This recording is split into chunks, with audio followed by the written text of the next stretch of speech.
A government shutdown is on. President Trump and Pete Hegseth addressed the top brass at the U.S. military, and we discussed Bad Bunny at the Super Bowl. A lot coming up. First, when the left attacks, the answer is not silence. The answer is not to retreat. It isn't to do less. The answer is to show up everywhere and make our voices louder than ever, to push out more content, more truth, more breaking news, more investigative journalism, fighting harder than ever before. And that's what we're doing at the Daily Wire. This October, Daily Wire Plus members are getting more new films, more new series, more new documentaries, and more of everything you expect from us. Join now. Get it all with 40% off new Daily Wire Plus annual memberships. So yesterday, the Secretary of Defense and the President of the United States spoke before hundreds of top military leaders. Now, this had been touted for a few days in advance, the idea that basically all the top brass in the U.S. military was going to gather in one place in Virginia at the Marine Corps base in Quantico. And there's a lot of speculation as to what this meeting was going to be about. Was it going to be a sort of announcement of forward-facing in Ukraine or with regard to China? Was it going to be about Venezuela? Well, actually, as it turns out, it was going to be a speech from Pete Hegseth, the Secretary of War, and the President of the United States about sort of recalibrating our military approach, particularly internally. So Pete Hegseth has spoken about this a lot over the past few years. If you go back and you watch an episode of the Sunday special that I did with Pete Hegseth about a year ago, he had a new book out in which he was talking about wokeness in the military, lowered standards in the military, the fact that more militaries around the world were not fearing us as much because we had implemented all of these left-wing ideologies within the military. This has been a big bugaboo of Pete's for legitimately years. Well, now he has the opportunity to change all that because, of course, he sits atop the Department of Defense. The event, according to the Washington Post, was organized by Hegseth's team at the Pentagon. And again, it did summon generals and admirals from command posts throughout the world to Virginia. Washington General Dan Kane, Trump's hand-selected chairman of the Joint Chiefs of Staff, told attendees in his opening comments the event was an unprecedented opportunity and honor for assembled senior officers and their top enlisted advisors to hear directly from the military's civilian leadership. So we begin with Secretary Hegseth's remarks. Hegseth was going again after wokeness in the military, and he railed against what he called fat dudes and men in dresses. So, again, this is... Optically, I understand the left being very, very upset about it, but it happens to be something that the American people agree with, and so do the people who enlist in our military. I understand that editors around the nation are very, very upset about what Pete Hegseth did yesterday. They are very angry because they believe that the military should be a place for social engineering as opposed to a place for war fighters. Well, Secretary Hegseth was a grunt. He's a person who served in the trenches. He was on the front lines. And what that means is that he is significantly more in touch with the feelings of people who actually serve in the military than certainly the people in the journalistic world, and truthfully, than many of the sort of political generals who have spent the last 40 years rising in the ranks. And that means that him recalibrating along those lines is actually not a bad thing at all. Here was Secretary Hegseth yesterday. Frankly, it's tiring to look out at combat formations, or really any formation, and see fat troops. Likewise, it's completely unacceptable to see fat generals and admirals in the halls of the Pentagon and leading commands around the country and the world. It's a bad look. It is bad, and it's not who we are. So whether you're an airborne ranger or a chairborne ranger, a brand new private or a 4-star general, you need to meet the height and weight standards and pass your PT test. So this apparently was very upsetting to folks, and we'll get to the left-wing reaction in a minute. He also went after, as we say, what he called dudes in dresses, which was a specific reference to the fact that under the Biden administration, there were legitimately videos of troops doing drag as an attempt to drive people to the military. I can't think of anything that would drive the types of young men who want to join the military away from the military more than men in drag. Honestly, like that does not seem like a recruiting center for the U.S. military, and you can see it in the numbers. The Biden administration was having a very, very difficult time fulfilling its recruiting quotas. Pete Hegseth, from literally the minute he was announced as Secretary of Defense, started to get those numbers up.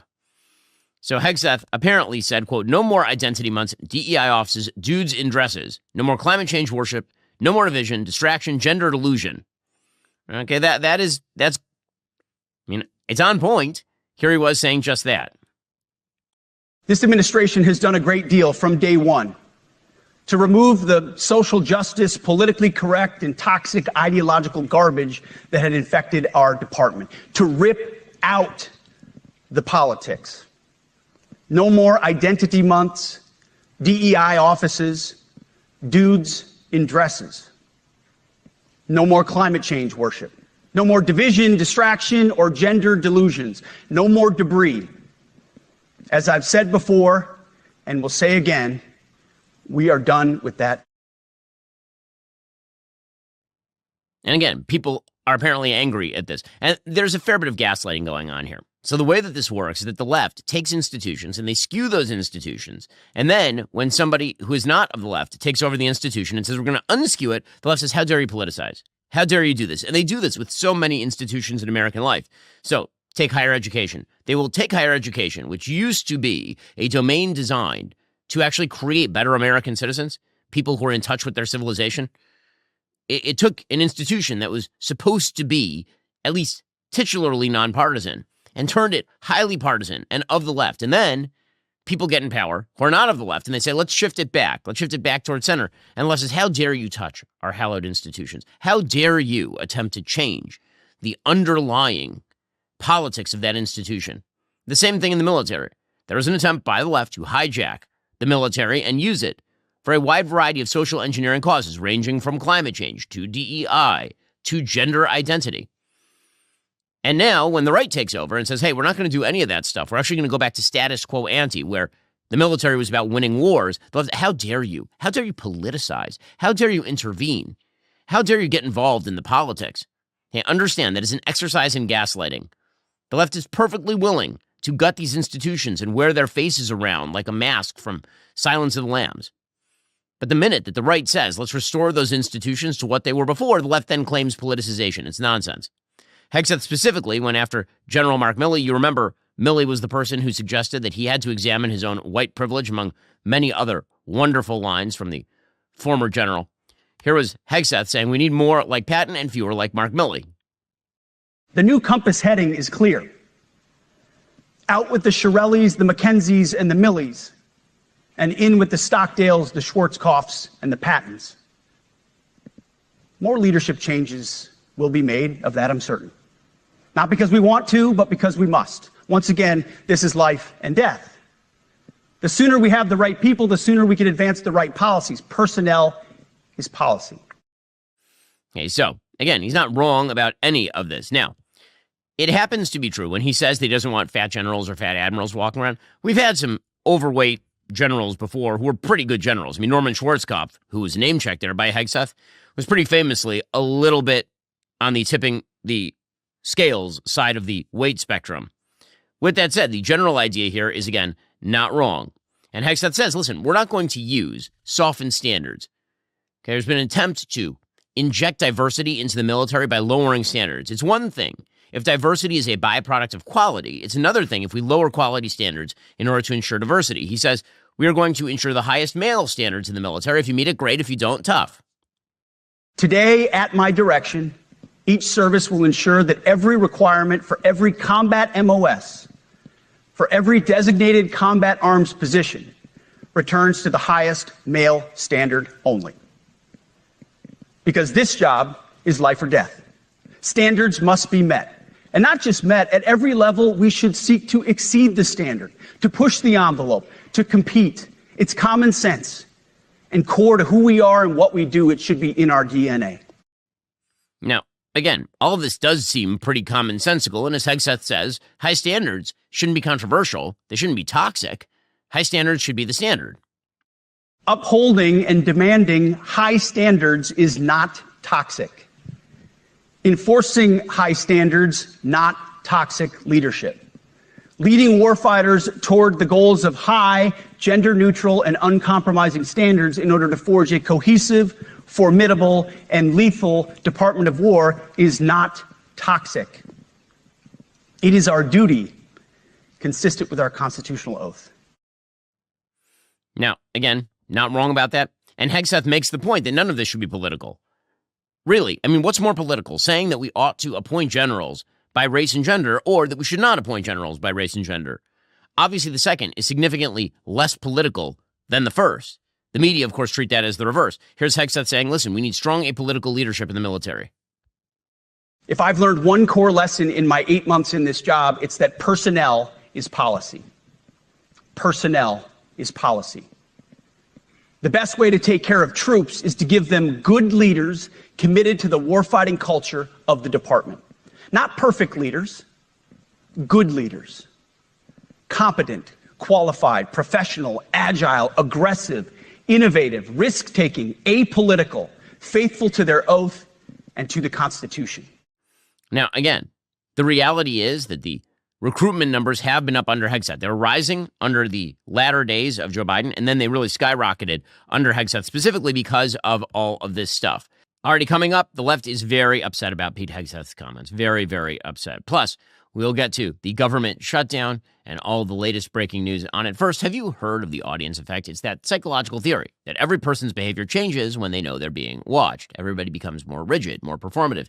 Even if there isn't anyone telling us what to do, just feeling those watching eyes alters the things you say and do. It takes away just a little bit of freedom without you even noticing. Here's the thing. We're all being watched pretty much all the time we use the internet because your ISP, your internet service provider, is recording everything you do online. They're watching what websites you go to, how much time you spend there. They can see everything you're doing, even if you're using a private browser.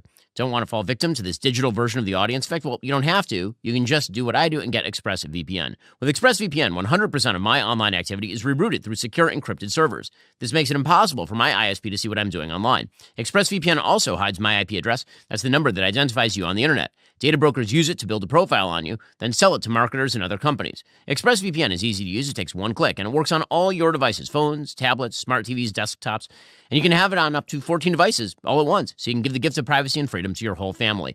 Again, every time I'm on the road, I'm using ExpressVPN. Hell, when I'm at home, I'm using ExpressVPN because my ISP shouldn't have my data. Right now, you can get an extra 4 months when you use my special link. Go to expressvpn.com/Ben. Get 4 extra months of ExpressVPN. That's expressvpn.com/Ben. Also, this episode is brought to you by our friends at PrizePicks.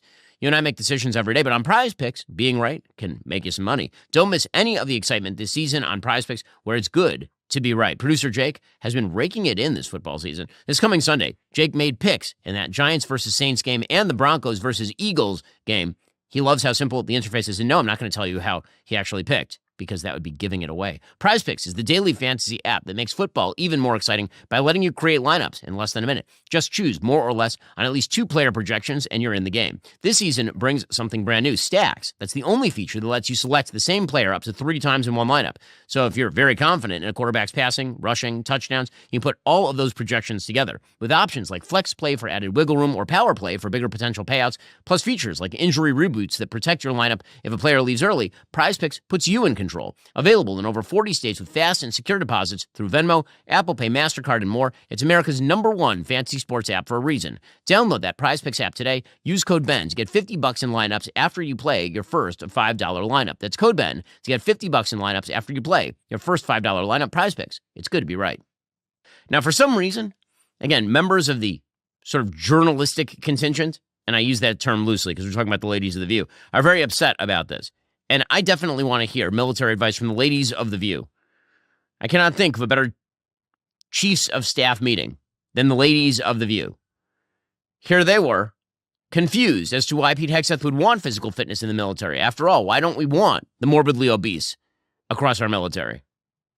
It also didn't make a lot of sense to me that he was saying that he was going to toughen physical standards and review the anti-hazing policy by sort of implementing a hazing policy. And then also he said he was going to return to the highest male standard for combat positions because the troops were fat.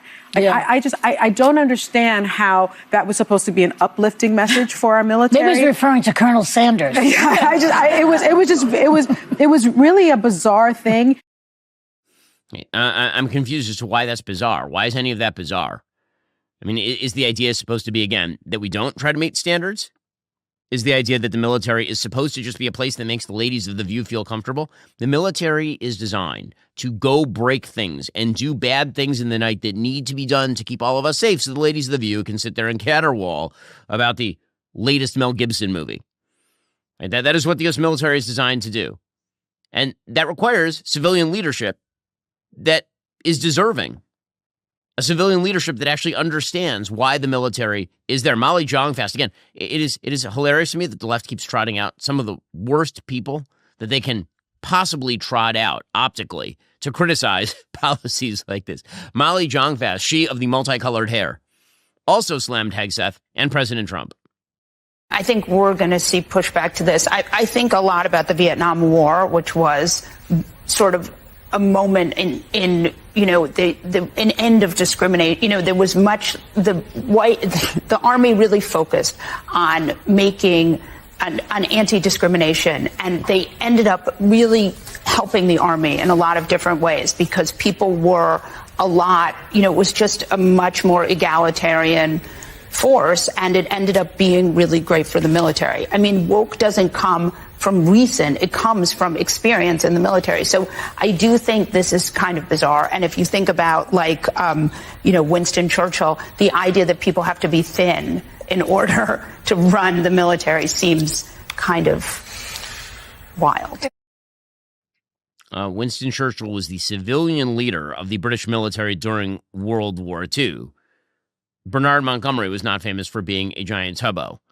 It's just, these people should make our military policy. I'm going to listen to Molly Jong-Fast about military policy when her best example is restructuring of the military during the Vietnam War, which was a disaster for the United States, by the way. Great job there, Molly. Really strong stuff. President Trump also spoke at this sort of convention of generals.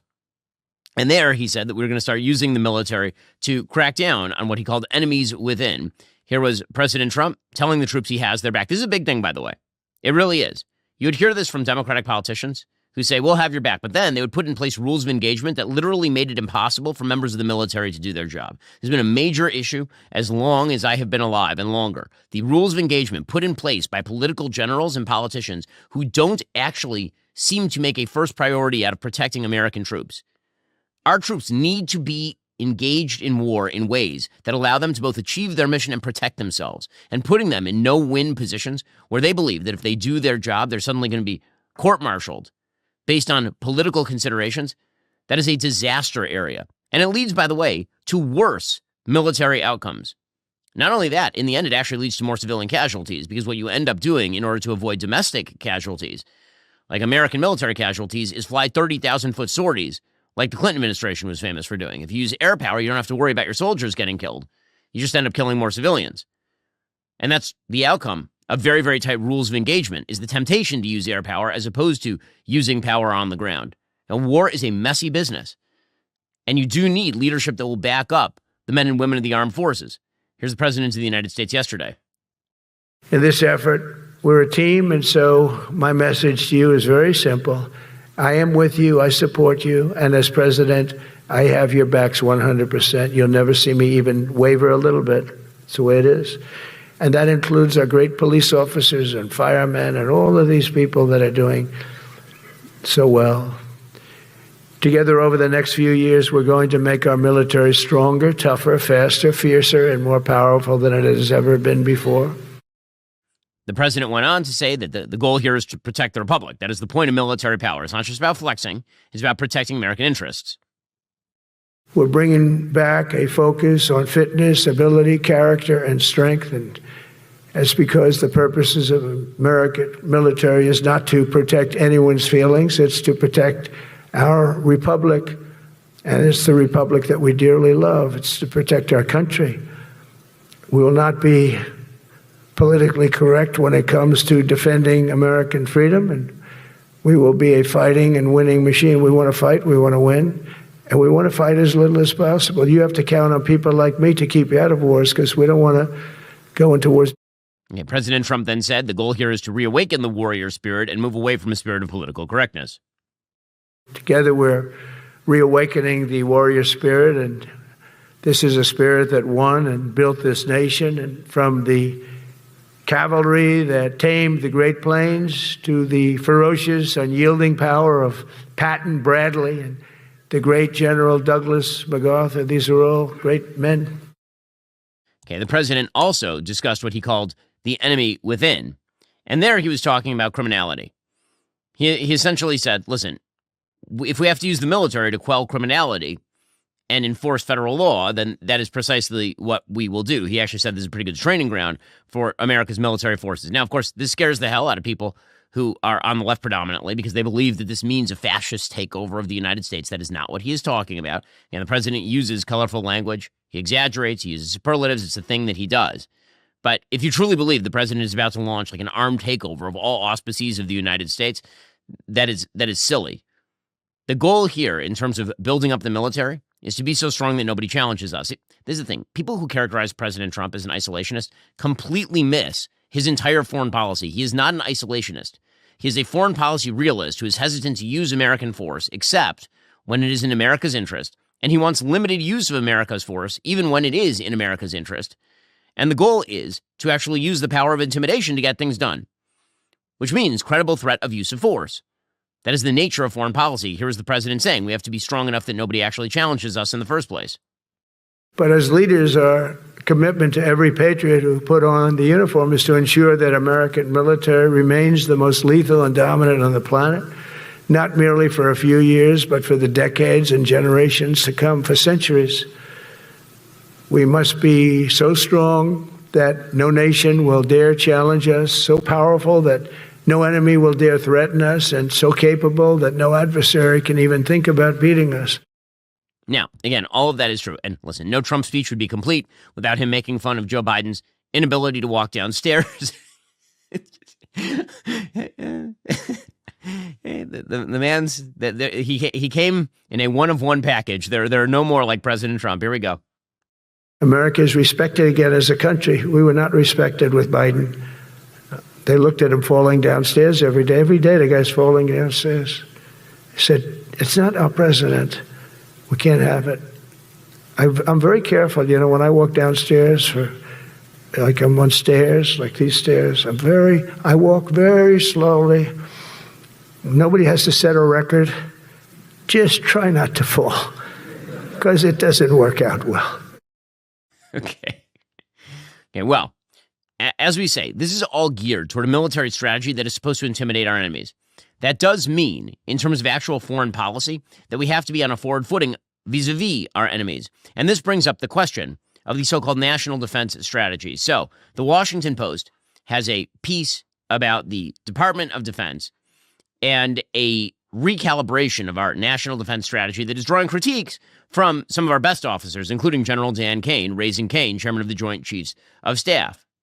According to the Washington Post, the debate over the national defense strategy, the Pentagon's primary guide for how it prioritizes resources and positions U.S. forces around the world, is the latest challenge for top military officials navigating the Trump administration's unorthodox approach to the armed forces. Apparently, there's a lot of concern about the national defense strategy. It's still in development.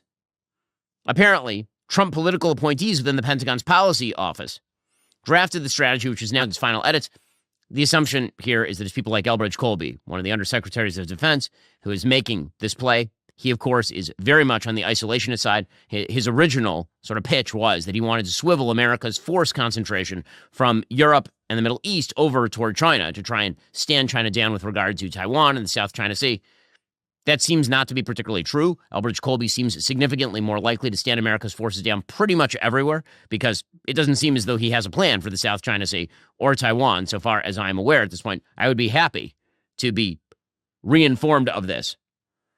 Apparently, Raising Kane shared his concerns with top Pentagon leadership in recent weeks. And again, Colby was apparently included in the discussion. Apparently, Kane tried to get the NDS to remain focused on preparing the military to deter and, if necessary, defeat China in a conflict. But the national defense strategy thus far seems to be less about forward deployment or about building up the military for the potential of standing down America's enemies, and it seems significantly more about domestic concerns. According to the Post, the document's tone is far more partisan than past strategies, and the defense strategy itself is apparently not focused on global competition with China.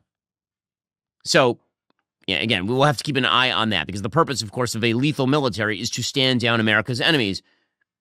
I'm not sure what else the purpose would be. Already coming up, the government shutdown has now kicked into effect. Plus, Hillary Clinton says, we've had enough of these white Christian males. I mean, that lady just keeps singing the same song, and it's not working. First, the Fed has finally dropped those interest rates. That's great news for America's homeowners. Expenses have become a massive burden on families. Wages are flat, prices keep climbing. For many, the only way to make ends meet is to lean on credit cards. But that cycle of high interest debt makes it really difficult to stay ahead. If you're a homeowner, I want you to call my friends at American Financing. Right now, interest rates have dropped. Many homeowners are seeing options in the low fives. Compare that to credit cards charging rates in the 20s or higher. There's an easy path to see how you can finally put your hard-earned equity to work for you. American Financing can help you pay off that expensive debt, free up your cash flow, and keep your budget under control. Their salary-based mortgage consultants are saving customers an average of $800 a month.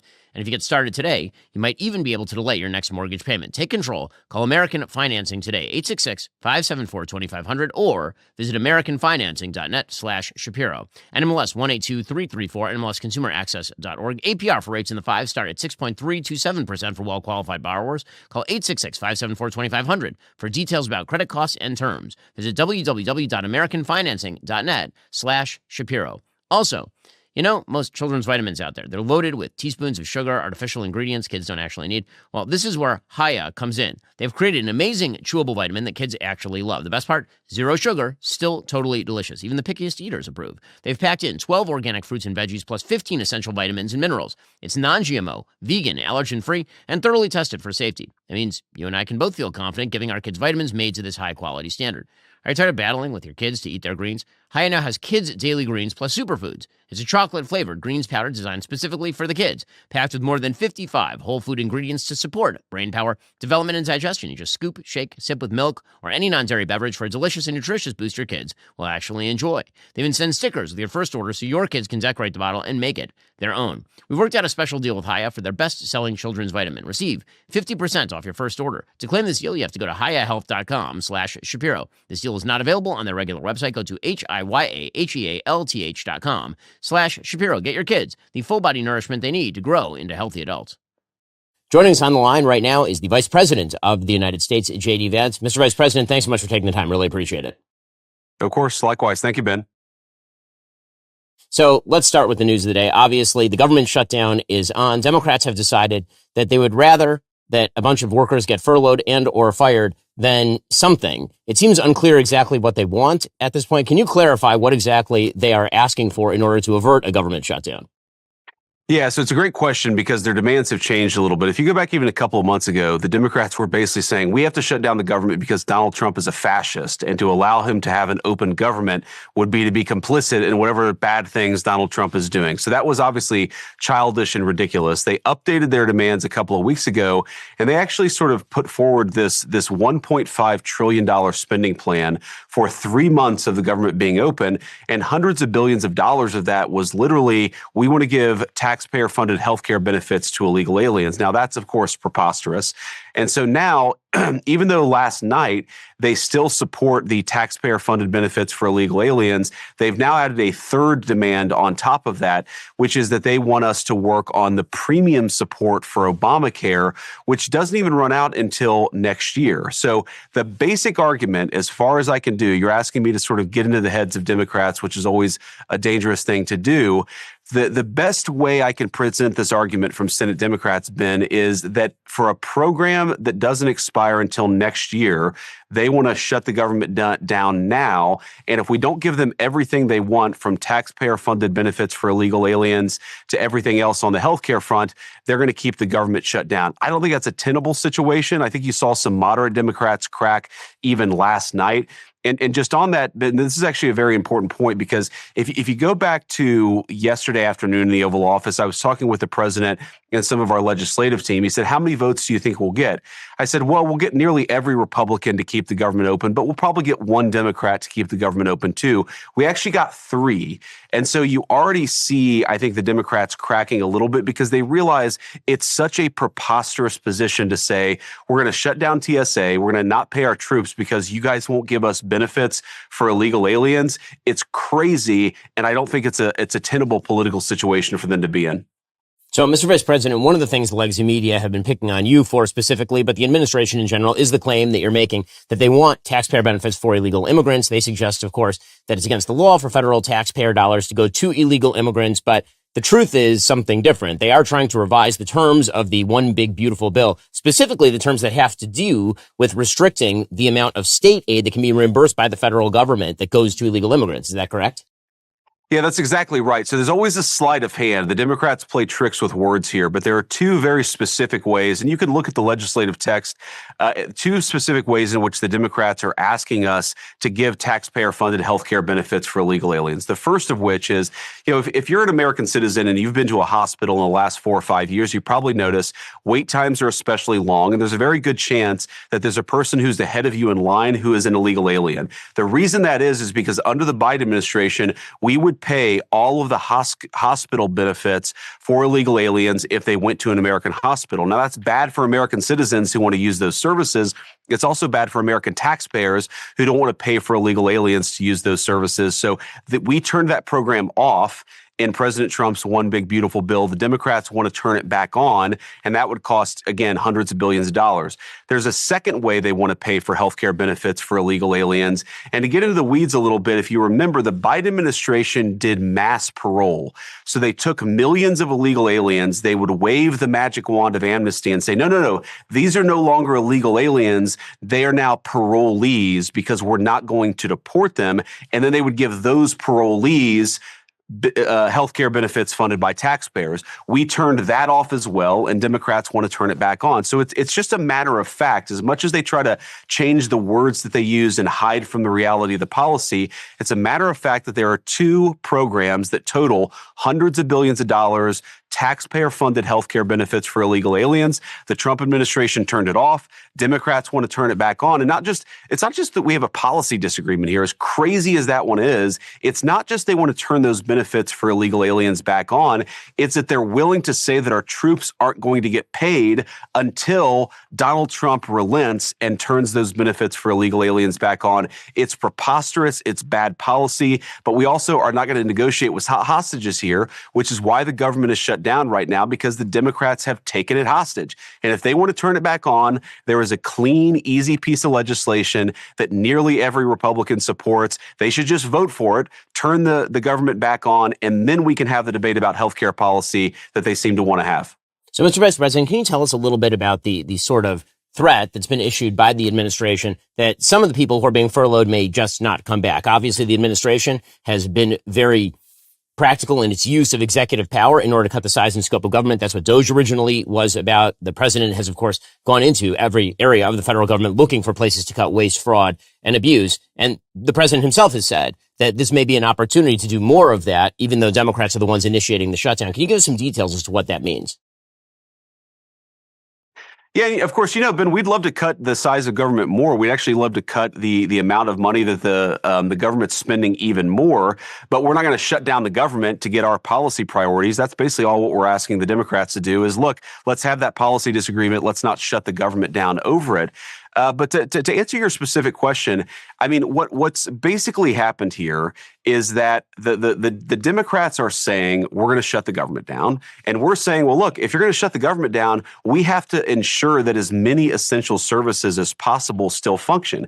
I mean, there are obviously a lot of things that you and I would say the government shouldn't be doing at all. But there are critical things like the TSA, like air traffic control, like our military getting paid. And if we have to furlough workers or we have to do a lot of other things in order to ensure those essential services, as many of them as possible, remain turned on for the American people, that's what we're going to do. And so the Democrats are saying, well, Donald Trump wants to fire hundreds of thousands of people. No, we want to make sure the government, as much as possible, still functions. And if we have to cut some fat in order to ensure that's possible, well, the Democrats shouldn't have shut down the government and put us in this position to begin with. As we've discussed, Mr. Vice President, it's pretty obvious that the Democrats have shifted their rationale for a government shutdown for months here. They're looking for an excuse. It seems that they are enthralled to a far left base that seems to want conflict no matter what. And as you mentioned, there are 3 senators. All of them are in swing states who are Democrats who have decided they didn't want to go along with that. Are you seeing any more wiggle room from Democrat leadership even this far as trying to get off of this particular issue? Because it's not a political winner for them. The polls are showing 60% disapproval for this government shutdown. Yeah, so I think there are about 24 Senate Democrats who don't want to shut down the government and privately admit that their negotiating position is ridiculous. Effectively, give us everything that you want or we're going to shut down the government. They recognize that's a ridiculous position. So the Democrats are starting to show some signs of folding a little bit. I don't know how long they hold out. I don't think it's going to be much more than a couple of weeks at most. But look, we're going to keep on working with everybody, right? We want to open up the government. We want to actually solve some of these issues. So we're going to keep on working with them. But I don't think that they have a ton of fight in them, Ben, because their negotiating position is so ridiculous. And there are different ways you can answer the question of why is the government shut down? I mean, as you and I talk, the government is shut down. Why is that? Well, one answer is because Senate Democrats are trying to take the American economy hostage. A much more practical political answer to the question is because Chuck Schumer doesn't want a primary challenge from AOC. So what's happening is that the far left faction of one body of Congress is actually holding the entire government hostage because Chuck Schumer is terrified that if he does the right thing, if he does what 80% of the American people want him to do, then AOC is going to have a successful primary challenge. That's no way to run a government. Chuck Schumer should deal with his own political problems in his own way, but he shouldn't take the American economy hostage to do it. And Mr. Vice President, it definitely is a rarity to watch a government shutdown in which the party shutting down the government is shutting it down because they want to spend a lot more money. And typically, when we've seen government shutdowns over the course of the last decade, it's been Republicans who are pushing for less spending and saying that they want to sort of revise the bargain so that we are going not as far into debt. Democrats here are saying they want to basically overrule whatever spending cuts happened in the one big beautiful bill because they lost that particular legislative fight. And now they're trying to reverse that by shutting down the government to get more spending, which is definitely a unique take on the situation.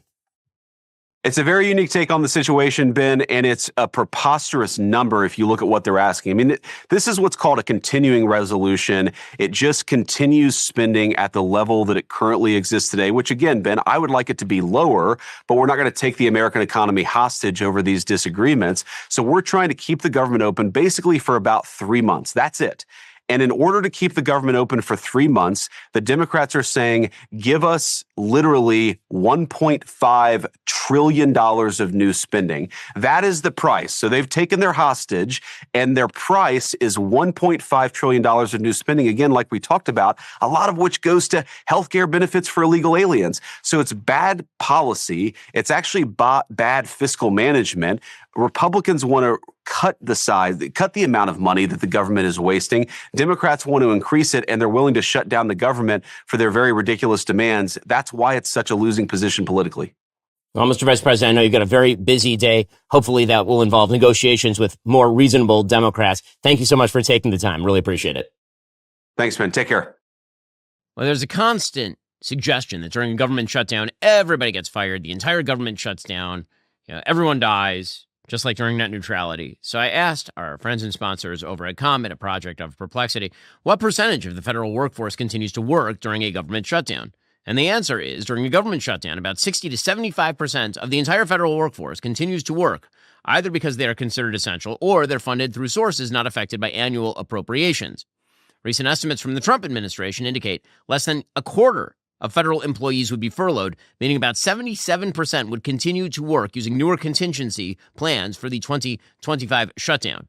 Essential personnel like law enforcement, military, air traffic controllers, and those funded by mandatory spending like Social Security continue to work without pay until appropriations resume. And departments like Veteran Affairs and Treasury furlough less than 5% of their employees, keeping pretty much everybody working. So, I mean, it kind of feels like, a government shutdown is mostly the stuff you need and kind of gets rid of a lot of the stuff you don't. Now, apparently the Trump administration is continuing along the lines of saying, listen, if there is a shutdown, then I guess we'll fire people. Here's what President Trump had to say about that. He says a shutdown means not like what Democrats thought it meant when there was a shutdown where they were shutting down services in order to harm the American people and make it uncomfortable. Trump's basically like, you know what? You want to shut down the government and furlough the government? Some of those people ain't coming back. You all know Russell Vought. He's become very popular recently because he can trim the budget to a level that you couldn't do any other way. So they're taking a risk by having a shutdown because of the shutdown, we can do things medically and other ways, including benefits. We can cut large numbers of people out. We don't want to do that, but we don't want fraud, waste, and abuse. Okay, so the president then went on to describe his take on why the Democrats are shutting down the government. This is sort of the big question here, because by the polling data, this is a terrible move for Democrats, truly. There's a brand new poll out of YouGov, I believe, that suggested that 60% of Americans think it's a bad idea for Democrats to shut down the government. President Trump says the goal here for Democrats is to continue subsidies for illegal immigrants, among others. We could come up and through this whole thing, because, I don't know, we'll probably have a shutdown because one of the things they want to do is they want to give incredible Medicare, the Cadillac Medicare to illegal immigrants. And what that does is it keeps them coming into our country, and like they do in California. And no country can afford that. No country. So what is the actual issue here? Democrats say it's about additional ACA subsidies. That'd be the Affordable Care Act, Obamacare subsidies. So what exactly are the subsidies? Well, back in 2021, the Biden administration decided to subsidize everybody who's making up to 400% of the federal poverty level. 400%. Just cut them a government check. Not 100% of the poverty, 400% of the poverty level, which definitionally means not poverty level. According to the Wall Street Journal, premium tax credits are a form of government subsidy that caps the maximum percentage of household income an individual pays toward their ACA health coverage. In 2021, the Biden administration expanded eligibility for the tax credits and increased subsidy amounts. The enhanced provisions eliminated the prior income cap for eligibility, which was 400% of the federal poverty level, and lowered the maximum percentage of income enrollees can be required to pay out of pocket. And again, maybe 1.2 million, something like that, people would presumably fall off the ACA rolls because of something like this. What about the claim that some of this money is going to go to fund unauthorized immigration? Well, there were tax law provisions that Democrats are trying to reverse, including provisions that limited federal funding for immigrant health care. Democrats are seeking more than $1 trillion altogether in health care funds, including for ACA subsidies and Medicaid, over the next 10 years. So basically, Democrats are trying to put back in place all of the subsidies that got cut in the tax bill that President Trump and Republicans passed just a couple of months ago. So how about the claim that it's illegal immigrants who are going to benefit from all of this? Well, Obamacare legally is not supposed to cover illegal immigrants. However, there was eligibility prior to that tax law for lawfully present immigrants, which includes refugees, asylum seekers, and some visa holders. That includes so-called dreamers who are here, in fact, illegally. People who came to the country as children or as minors and really never had a legal rationale for being here and have been given a temporary stay that has now lasted since the Obama administration. Apparently, according to the Wall Street Journal editorial board, the case needs to be made as to why this is all a bad idea, to restore all of this. As the editorial board says, Democrats are warning of higher premiums if the GOP does not extend turbocharged Obamacare subsidies that expire at the end of the year. Speaker Johnson is right. The subsidies are bad policy. The supercharged subsidies first passed in 2021 for a COVID-19 emergency. Democrats had a 2025 expiration date to make the Inflation Reduction Act look less expensive over that 10-year budget window. Expecting the Congress would then sign up again for more of these subsidies, Republicans did not vote to extend those subsidies. So what would the effect be? Someone at 100% of the poverty line would, on average, pay $3.45 a week in premiums for the cheapest middle-tier plan. Taxpayers would still foot 98% of the premium. The cost would run $52 a week for a person at 250% of the poverty line. Taxpayers would still pick up 2/3 of the premium. Extending those subsidies will cost $450 billion over a decade. So, might you see some Republicans cave? It's possible here. But again, this is not a great hill for Democrats to die on. Democrats continuing to claim that millions will die, which is their usual. Millions will fall off the healthcare rolls and then die because they're not willing to pay $3.45 a week. Or because they're not willing to pay $52 a week if they're making 250% the poverty level. I just don't think that that's going to hunt. Which is why Democrats actually had a tough time shutting down a late-breaking attempt last night from Republicans to move forward a continuing resolution. Multiple Democrats dropped off the bandwagon, including John Fetterman of Pennsylvania. Most of the purple state Democrats actually dropped off the bandwagon here. And so it seems likely that by the end of the week, the shutdown, if not over, will be in its death throes. That we'll already be at the end of the shutdown. Because again, Democrats really don't have a lot to stand on here. And much of this is simply about virtue signaling to their extremely left-wing base. Meanwhile, President Trump, he can't stop the trolling. So Just a couple of days ago, the president put out an AI video of Chuck Schumer talking about the government shutdown. And of course, it's an AI video, so Schumer didn't actually say this, but it's Schumer talking about how he wants to make sure that illegal immigrants are subsidized in terms of health care.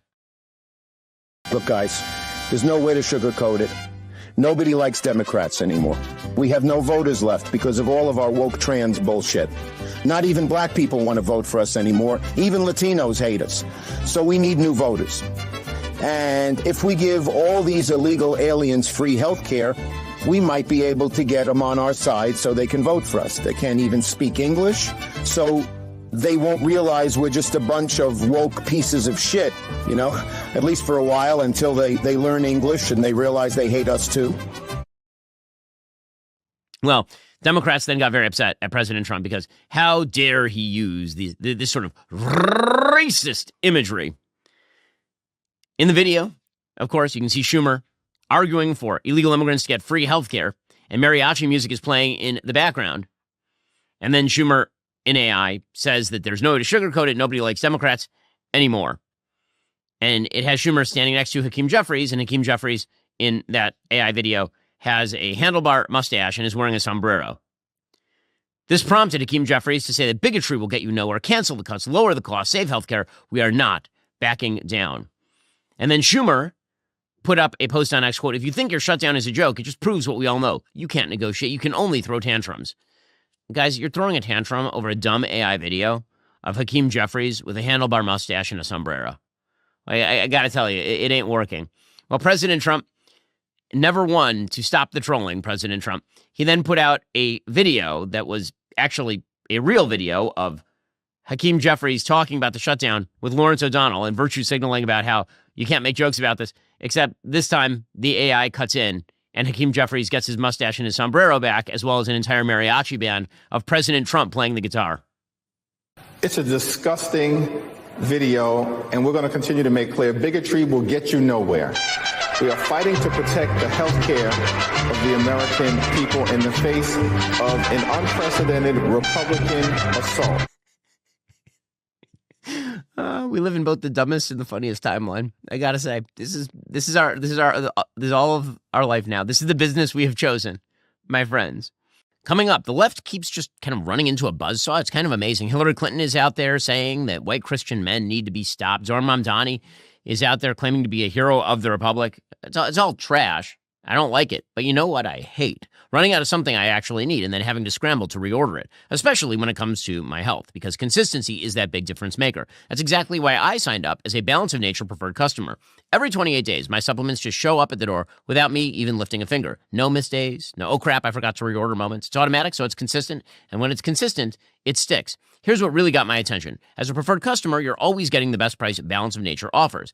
This is as low as it gets every single order. Your wallet will notice the difference guaranteed. Get this. Shipping is completely free every month. No tracking numbers to stress about, no extra fees. Balance of Nature handles all of it for you. Here's my favorite part. You get paired with your own personal health coach, not some chatbot, an actual human who checks in with you, helps you stay on track, and looks at your whole picture. The Balance of Nature, when I'm on the road particularly, super useful. I just bring the bottle with me, pop it into the protein smoothies, and I'm good to go. Why pay more when you don't have to? It saves you money, time, and hassle. You don't have to plan ahead because your routine actually plans itself. Head on over to balanceofnature.com, use promo code Shapiro for 35% off your first order as a preferred customer, plus get a free bottle of fiber and spice. That's balanceofnature.com, promo code Shapiro. Also, imagine you're sitting at home, relaxing, and suddenly it hits you that you might not actually be as secure as you think you are, and you hear a noise outside. Well, with all the stories about break-ins and new security technology, it's natural to want that extra peace of mind. What if there was a smarter way to protect everything that matters most to you before the trouble even comes inside your house? That's where Simply Safe comes in. Simply Safe is different. Instead of a home security system that only reacts after a break-in, Simply Safe is designed to stop crime before it starts. Unlike traditional systems, their AI-powered cameras can spot potential threats while they're still outside. The moment a suspicious person appears, their agents confront the intruder to let them know they're being watched. They can even trigger a siren or spotlight if necessary. That means real action before anything happens. We got Simply Safe at the studio. That makes us feel a lot safer. And when we leave our equipment at night, we're not afraid it's going to be gone in the morning. Other systems might let you review footage after the fact. Simply Safe's professional monitoring agents, they're always on, intervening in real time, contacting emergency services if necessary. There are no long-term contracts, no hidden fees. You can cancel anytime. Named Best Home Security System by U.S. News and World Report 5 years running, SimpliSafe even offers a 60-day money-back guarantee, so you can try it risk-free. Right now, my listeners can save 50% on a SimpliSafe home security system at simplisafe.com/Shapiro. That's simplisafe.com/Shapiro. There's no safe like SimpliSafe. Now, you may be wondering if amidst all this chaos, Democrats have a hope in hell of winning back Congress or the presidency. And the answer is that if they weren't insane, then maybe they might have a shot. The problem is they're crazy. So all the things that Americans hate, like, for example, DEI, which is an 80-20 issue. Americans want meritocracy. They do not want special privileges for people based on race. Or say gender identity ideology, radical gender notions that men can be women and women can be men. Another 80-20 issue. Or Democrats insist on taking the 20% side. Or open borders, which is almost a 100% issue in America. Nobody wants open borders except for an elite coterie of Democrats. They will not let go of that stuff. And they simply believe that if they keep saying the same stuff over and over, but somehow more passionately, that's going to win over Americans. Well, good luck to them. Hillary Clinton, it is amazing. Every so often it appears that maybe Democrats will begin to gain some momentum. And then Hillary Clinton emerges from the woodwork and proceeds to do a dive from the top rope onto Democratic hopes. So she was on MSNBC the other day, and she dropped the idea that white Christian males are the problem. Slow clap for Hillary Clinton. Really, I mean, genius level stuff from Hillary. Yes, what you need to do, Democrats, is you need to keep insulting white Christian males. That is going to go so well for you electorally. The idea that you could turn the clock back and try to recreate a world that never was, dominated by, let's say it, white men of a certain persuasion, a certain religion, a certain point of view, a certain ideology, is just doing such damage to what we should be aiming for. So what she's talking about there, people of a certain race and a certain, she's talking about white Christian men. Right, the idea that you can turn back the clock to a time when white Christian men ran the country. And now, again, there may be a coterie of people who believe that that is the thing that matters most. That is not the vast majority of Americans. And characterizing all of her opposition as people who effectively are people who only believe that white Christian males should run the country, it's truly insulting and silly. It is just a riff on her deplorables comment that Republicans writ large are people who are deplorable and awful and racist and evil. It's a throwback to Barack Obama's bitter clingers comment that the people who were voting against him were simply white people living in Appalachia who are xenophobic, who are racist, who are clinging to God and guns. If Democrats keep doing, I don't know why they keep playing this hit song over and over, because all it does is ensure they never get elected. But I guess their solution is they're going to keep doubling down forever and ever and ever, tripling, quadrupling down on the multiracial socialist coalition they think Barack Obama forged in 2012. And I've said it before, 2012 was the seminal moment in American politics in my lifetime. The election everybody's forgotten about is the one that changed America the most. Why? Because in 2012, Barack Obama, who campaigned as a unifier in 2008, decided he was no longer going to be a unifier. America had turned on him because of Obamacare, and that must be because America was racist. And so he decided to cobble together a majority-minority coalition with a bunch of white college-educated liberal women. And that was going to be the coalition for Democrats going forward, ignoring white men, ignoring blue-collar people, focusing in on that coalition of the willing for Democrats. And Democrats keep doing this, except further to the left. This is why they keep promoting Zohran Mamdani. Zohran Mamdani in a national election does not do well. He does not. He might be able to sneak through in all-Democrat New York with 47% of the vote or something. But the notion that that makes him a national candidate or the guiding light of a new generation for Democrats, pretty crazy stuff. That doesn't mean you couldn't get an AOC type as president. You certainly could if the economy tanks. But it would require external circumstances changing massively for that to happen. At heart, the American people are not up for this. But Democrats keep pushing it nonetheless. Zohran Mamdani, again, he's a great example of how Democrats have crappy plans but lots of passion. Here is Zohran Mamdani yesterday doing his smiling through the evil routine. We will fight for every single dollar that the city currently receives from the federal government. And I look for examples across this country that showcase the best way to respond to Donald Trump's strengths is not collaboration, is his threats rather. It's responding with strength. And what we see in California is an attorney general of the state has estimated that for every dollar they spent on lawsuits against the federal government's threats to withhold funding, they won more than $30,000 in what would otherwise have been lost. And so we will take that same approach.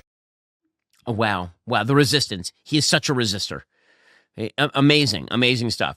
Well, basically, all he is more intelligent Brandon Johnson in Chicago. He will have a moment of popularity in New York, and then he will absolutely tank the way that Brandon Johnson did.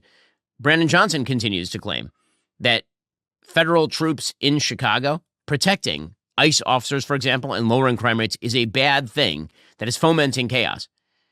I swear, I do not understand how Democrats believe this is a winning combination here.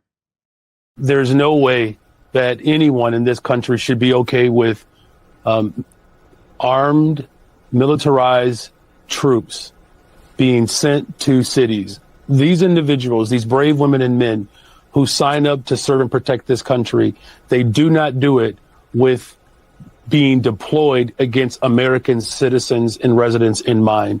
This is not only appalling, but this is, quite frankly, an egregious attempt to undermine the sanctity of our democracy. What we are seeing from this president is an absolute rejection of our Constitution.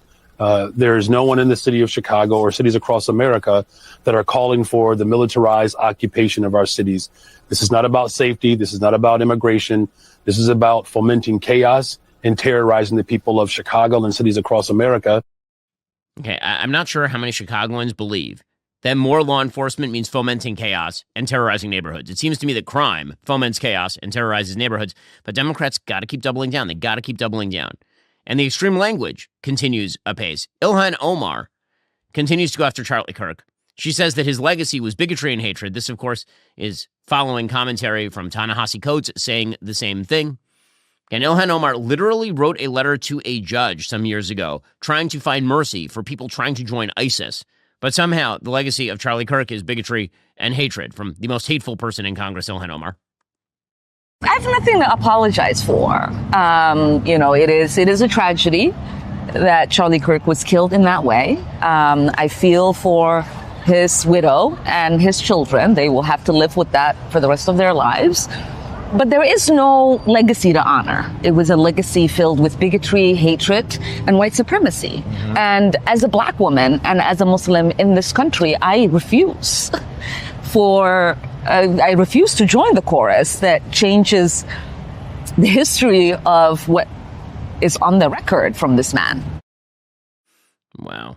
I mean, the queen of verbal grind is, she's going strong here. She also, by the way, blames President Trump for a shooting at a Dallas ICE facility, which was perpetrated by a person who hated ICE, literally wrote anti-ICE on the bullet casing. You don't think Republicans are responsible for the fact that detainees were killed? The fact that they dehumanize immigrants all the time? You don't think that rhetoric is responsible? Man, oh man. Okay, keep going with this, Democrats. Really, I'm enjoying it. Randi Weingarten, the head of the American Federation of Teachers, she too is on the radical bandwagon. They just keep trotting out their worst side. It's a political strategy. I'm not sure if it's a winning political strategy, but it certainly is a strategy. She says that she is now wearing a paperclip publicly. Why? Because apparently some teachers during the Nazi occupation of Europe wore paper clips or something. So now she's wearing a paper clip. Oh boy. There is a reason why in Norway, when the Nazis took over Norway, that's why I'm wearing this paperclip. I wear two things now. The American flag, nobody can take patriotism away from me, and a paperclip. What did the teachers in Norway do when there was the Nazi occupation? They started wearing paperclips. Really? This is okay. All right. Well, the stupidity on the left never ends, so I hope that they're enjoying defeat because they're going to get more of it through this particular angle. Well, speaking of stupidity, the media are trotting out a judgment from a federal judge named William Young from the U.S. District Court for the District of Massachusetts. It's a 161-page opinion ripping on President Trump for using the power of the executive branch to crack down on immigrants who have a green card to the United States who are engaging in anti-American pro-terrorist activities. And this is an insane opinion. It's truly insane. Like, this person is a screw loose, this federal judge. I'll explain in a moment. But the opinion is all about the detention and deportation of students who are attending college in the United States on student visas. And the fact that the State Department has basically said, listen, if you're coming here and you support terrorist groups, we don't want you here and you can leave. And that if you're coming here at the behest of the United States to enrich our country, and in fact, you make our country poorer and dumber and more pro-terrorism, you're out. Well, the judge who wrote this, he's getting all sorts of plaudits from the legacy media. The judge has a screw loose. I provide to you as evidence of this the fact that he opens his judgment with a photocopy of a bizarre handwritten note that somebody sent him that said, Trump has pardons and tanks. What do you have? Postcard dated June 19th, 2025. And then he writes back, Dear Mr. or Miss Anonymous, alone, I have nothing but my sense of duty. Together, we the people of the United States, you and me, have our magnificent Constitution. Here's how that works out in a specific case. He does that before the actual entry of the case. And this person is now being touted as a resistance hero because this is the way this stupidity works. He literally quotes his own wife in the opinion. I'm not kidding. On page 150 of the opinion, he writes, quote, President Donald J. Trump, he seems to be winning. He ignores everything and keeps bullying ahead. Half admiring, half quizzical, a very wise woman. My wife made this comment about our 47th president in an entirely different context. And then it's footnoted, quote, I do not discuss pending cases with anyone outside chambers. I quote it here because it is so perfectly capturing the public persona of President Trump, especially as it pertains to the issues presented in this case. A brief explanation will suffice. 1, he seems to be winning. Triumphalism is the very essence of the Trump brand. Does this sound like a judicial opinion to you? Or does it sound like a rambling screed from a dude who is entering perhaps Alzheimer's territory? This was treated as resistance hero stuff. Truly, this is a judicial opinion from a federal judge. Quote, Triumphalism is the very essence of the Trump brand. Often this is naught but hollow bragging. My perfect administration, wearing a red baseball cap in the presidential Oval Office, emblazoned Trump was right about everything. Or most recently, depicting himself as an officer of the 1st Cavalry Division. Unfortunately, this tends to obscure the very real and sweeping changes President Trump has wrought in his first year in office. If change is a mark of success, President Trump is the most successful president in history. 2, he ignores everything. This is indubitably true. So it's just a giant op-ed for Slate. Entered as a judicial opinion, and the media are treating this as legitimate. This was the headline on Drudge. I'm not even kidding you. The headline on Drudge was Reagan appointee rips into Trump. Wow, such heroism. The headline was admin absolutely scorched by Reagan-appointed judge over chilling free speech crackdown. But the opinion is from a nutty person, like a nut. Now, lifetime appointment to the courts, it has some upsides. It definitely has some downsides. But it is amusing to me how far the left is willing to go to attack President Trump, even upholding the opinions of people who clearly are losing it somewhat. And meanwhile, the White House has now unveiled what they are calling Trump RX, which is a drug buying site, and they are giving a special deal to Pfizer. According to the Wall Street Journal, President Trump unveiled plans on Tuesday to launch a government-run website dubbed Trump RX for consumers to buy drugs directly from manufacturers. He said Pfizer plans to offer some of its drugs on the site at a reduced rate. Separately, Trump told Pfizer that they would offer all their drugs to Medicaid at a reduced most favored nation price, as well as introduce any new drugs to the U.S. market at those reduced prices. In return, the company gains a 3-year grace period to exempt it from national security-related tariffs, as long as the company invests in domestic manufacturing. Pfizer stock then dramatically shot higher. Apparently, they already had a lot of that deal with Medicaid, where they're already selling the drugs at a real discount price to Medicaid. So they're basically getting a removal from the tariff regimen. He was flanked, by the way, by top health officials as well as the Pfizer chief executive, Albert Bourla. For Pfizer, the agreement with the White House brings more certainty to issues that have been hanging over it and other drug makers, the threat of tariffs and the pressure to cut prices. Pfizer's concessions might only have a limited impact on its sales and profit, and they serve as a blueprint for similar White House deals with other drug makers. So apparently, Pfizer didn't change any of its financial guidance, so it doesn't seem like much changed here. They already apparently have these arrangements with the federal government, but it appears they're making promises to build in the United States, and that's going to free them of some of the tariffs. This is the beautiful thing about the tariff regime, for those who like it, is it allows you to claw at least titular concessions from certain people. Dr. Oz touted this change. We're going to finally deliver on the fair drug prices that President Trump has been speaking about for 2 terms. We're going to celebrate this historic day, I predict, this historic day in the medical field for generations to come. Okay, so we'll find out whether this actually effectuates change in the drug pricing.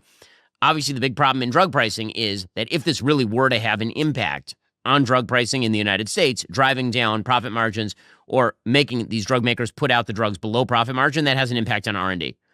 You can't just squeeze the balloon without the air going somewhere. So I'm always quite skeptical of these sorts of government interventions. It seems to me that the best available use of tariffs would be to force other countries. You want to use tariffs as leverage against other countries? We should force other countries to pay the market value of the drugs they buy from American companies, as opposed to American taxpayers footing that bill. Okay, meanwhile, on the entertainment front, big controversy because a person who calls himself Bad Bunny is now going to be doing the halftime show. Now, I'm aware of this human who calls himself Bad Bunny. I assume that's not his given name. I don't think he came out of his mother and she said, I shall call him Bad Bunny. But apparently this is causing controversy because Bad Bunny does not like President Trump and also likes to cross-dress for the press. So pictures have emerged of him wearing a mini skirt and heels and all the rest. His actual real name is Benito Antonio Martinez Ocasio.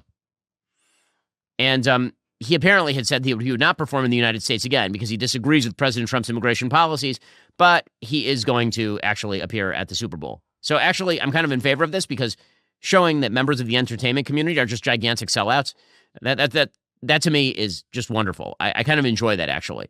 Of course, Bad Bunny hates Trump. So does Taylor Swift. Okay, let's stop pretending. All of these big pop singers are not Trump fans, but forcing them to eat crow is kind of funny.